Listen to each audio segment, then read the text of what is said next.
ఆత్మకూరు మండలం పెద్దచిత్తకుంట గ్రామంలో శ్రీ మహాలక్ష్మి బిన్ని రైస్ మిల్ను సివిల్ సప్లై అధికారులు అత్యుత్సాహంతో సీజ్ చేశారని రైస్ మిల్ యజమాని పాండు ఆవేదన వ్యక్తం చేశారు. తనను జైలుకు పంపించారని, ఆర్థికంగా, మానసికంగా, శారీరకంగా కుంగిపోయానంటూ రైస్ మిల్ యజమాని పాండురంగం ఆవేదన వ్యక్తం చేశారు. అధికారులు ఎలాంటి నోటీసులు ఇవ్వకుండా ఈ ఏడాది మార్చి 12న రైస్ మిల్ గేటుకు తాళం వేసి మనోవేదనకు గురి చేశారన్నారు. దీనిపై కోర్టును ఆశ్రయించినట్లు తెలిపారు. అధికారులు తక్షణమే స్పందించి తనకు న్యాయం చేయాలని విలేకరుల సమావేశం ద్వారా తెలియజేస్తున్నానన్నారు.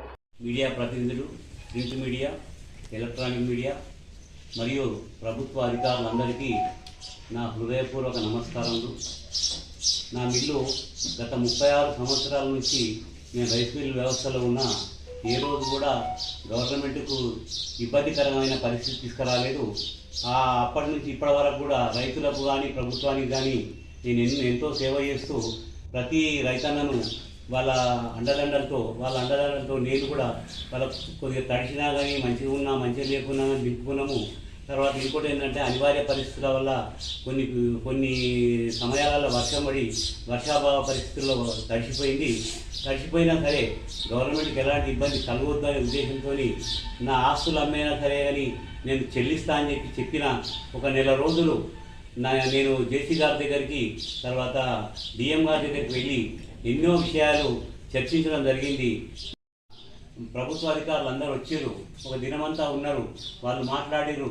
అప్పటి నుంచి మార్చి 12 వరకు కూడా నేను ఎన్నో విషయాలు వాళ్ళతో చర్చించి వాళ్ళు అప్పటి వరకు బియ్యం పెడతా ఉన్నాను, ఎక్కడ డిఫాల్ట్ కాలేదు. అయినా కానీ వినకుండా మొండి వాదనలు చేసి నాతో డిఎం గారు చెప్పిన విషయం ఏంటంటే, మాకు తప్పనిసరి పరిస్థితి వచ్చింది, మాకు ప్రెషర్స్ ఉన్నాయి, మాకు ఒత్తిళ్ళు ఉన్నాయి, మేము కేసు తప్పకుండా చేయాలి మేము అనే ఒక మాట మాట్లాడాడు. ఆ పరిస్థితులలో నేనేం చెప్పినా అంటే, సరే అలాంటి ప్రెషర్స్ ఉంటే తప్పకుండా చేయండి, కానీ నేను మాత్రం ఎక్కడ తప్పు చేయలేదు అని చెప్పేసి అతనితో విన్నవించుకోవడం జరిగింది.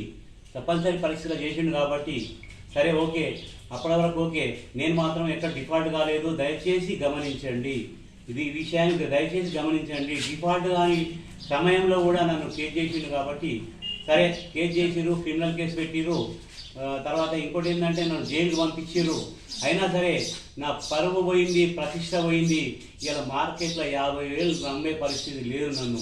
నాకు ఆ రకంగా మానసికంగా కుంగదీసిరు. అయినా కూడా నేను బాధపడతలేను. కానీ దురదృష్టవశాత్తు నా మీద పదనా లేకపోతే ఏందా నాకేం అర్థమైతలేదు. నా మిల్లు గేటుకు తాళం వేయడం జరిగింది. కేసు కాక మునిపే 5 రోజుల ముందు తేదీ 7వ తేదీ మార్చిలో తాళం వేయడం జరిగింది. దానికి సంబంధించిన అన్ని ఫోటోలు ఆధారాలతో సహా నేను కోర్టును ఆశ్రయించిన. నాకు ఎలాంటి సీజింగ్ ఆర్డర్ లేకుండా ఏ అధికారంతో మీరేసిరో నాకు చెప్పాల్సిన తరుణం ఉంది. నేను మళ్ళీ కోర్టును ఆశ్రయించిన, దానికి తగిన న్యాయం నేను చేకూర్చుకుంటున్నా అని చెప్పేసి మీరు కూడా నాకు న్యాయం చేయాలని కోరుకుంటూ ముగిస్తా ఉన్నాను. దయచేసి నమస్కారం.